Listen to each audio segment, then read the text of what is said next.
control.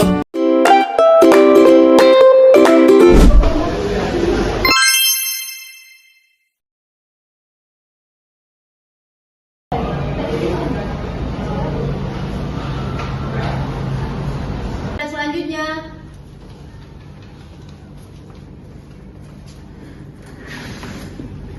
permisi Bu, saya mau mendaftarkan anak saya yang sedang sakit menggunakan BPJS. Oh, BPJS. Silakan isi formulir dan lengkapi persyaratannya ya. Ada surat rujukannya kan? Ada Bu, ini kartu BPJS-nya dan ini surat rujukan dari rumah sakitnya. Bentar saya cek dulu ya.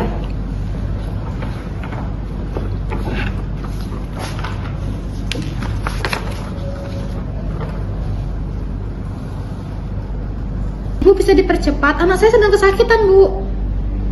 Gak bisa Bu, semua pasien BPJS memang harus diverifikasi dulu.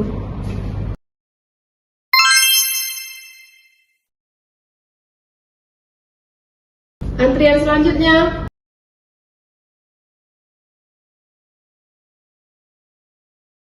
Mbak, saya mau daftar pasien yang non BPJS. Silakan isi formulir ini terlebih dahulu, lalu silakan tunggu di ruang tunggu ya. Ya baik Mbak. Selanjutnya antrian nomor 10 atas nama Rinda. Silakan. Halo Rinda ya, ayo silakan duduk. Keluhannya apa Rin? Ini dok, saya udah 3 hari ini demam, pusing itu kenapa ya nggak hilang-hilang? Oh ya udah saya periksa dulu aja ya. Iya Barin.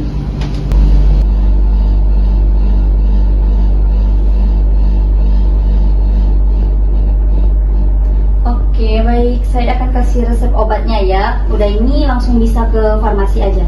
Baik dok. Oke.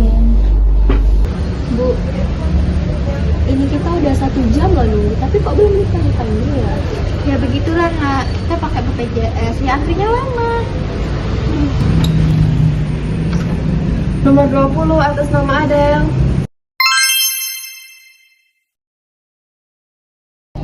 Atas nama Adel ya, mari. Adiknya keluhannya apa?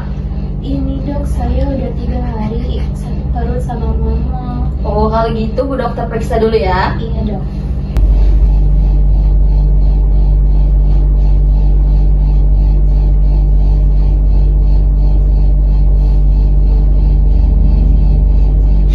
Oke, pemeriksaannya udah selesai. Jadi bagaimana kedua anak saya? Ibu sepertinya anak ibu harus di USG terlebih dahulu agar kita bisa mengetahui kondisinya secara lanjut. Namun karena ada pasien BPJS, jadi harus ada rujukan tambahan dan persetujuan dahulu. Namun prosesnya agak lama. Jadi nggak bisa periksa sekarang itu dok? Iya Bu, nggak bisa sesuai peraturan. Untuk sementara saya kasih obat dulu ya. Ribet juga ya BPJS ya dok? Iya Ibu, maaf ya karena begitu adanya. Makasih ya dok. Iya, sama-sama. Atas nama Adel.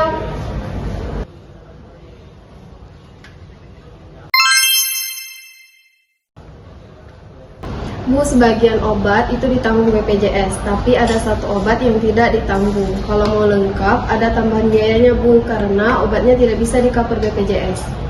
Jika tidak beli bagaimana ya bu? Ya, obat yang ditanggung tetap diberikan, tapi hasil pengobatan bisa kurang maksimal. Ya sudah, ambil yang ditanggung oleh BPJS saja dulu bu. Baik, tunggu sebentar ya.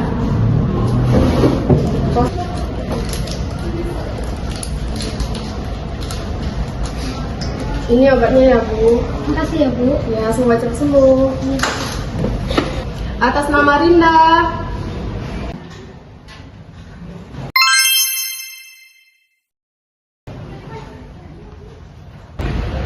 Tunggu sebentar ya. Iya.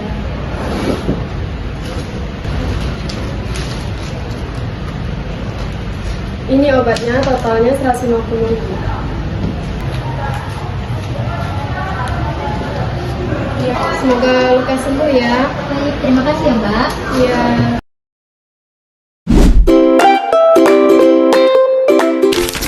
Dari skenario tadi, masalah utama yang muncul yaitu adanya perbedaan kecepatan dan kemudahan layanan antara pasien umum dan pasien BPJS.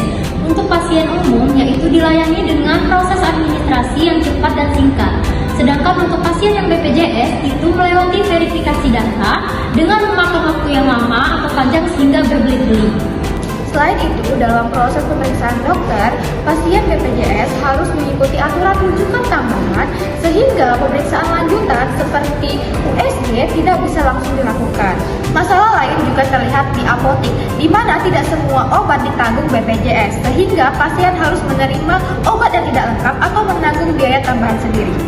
Solusi yang dapat dilakukan untuk memperbaiki pelayanan adalah dengan meningkatkan efisiensi sistem administrasi BPJS supaya proses verifikasi lebih cepat dan mudah. Rumah sakit juga perlu meningkatkan integrasi sistem digital BPJS supaya antrian tidak menumpuk lama. Selain itu, petugas kesehatan harus memberikan pelayanan yang lebih komunikatif dan empati kepada pasien mengenai prosedur dan alasan keterlambatan agar pasien merasa dihargai.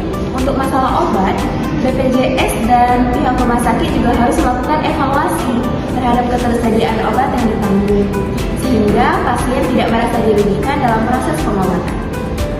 Menurut Bertamel, Parasuraman dan Berry pada tahun 1988 dalam konsep Set-Goal, keberhasilan pelayanan dapat diukur melalui 5 indikator kualitas pelayanan.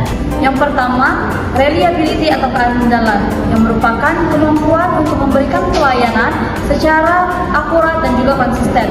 Misalnya, memastikan pasien BPJS mendapatkan hak pelayanannya tanpa harus menunggu lama. Yang kedua, responsiveness atau daya tanggap, yang merupakan kesigapan petugas untuk membantu pasien, termasuk menjawab pertanyaan pasien dengan jelas. Begitu juga untuk tidak menunda-nunda pelayanan. Yang ketiga itu ada asuransi atau jaminan, di mana pengetahuan dan sikap profesional petugas yang mampu memberikan rasa aman kepada pasien, baik pasien umum maupun BPJS.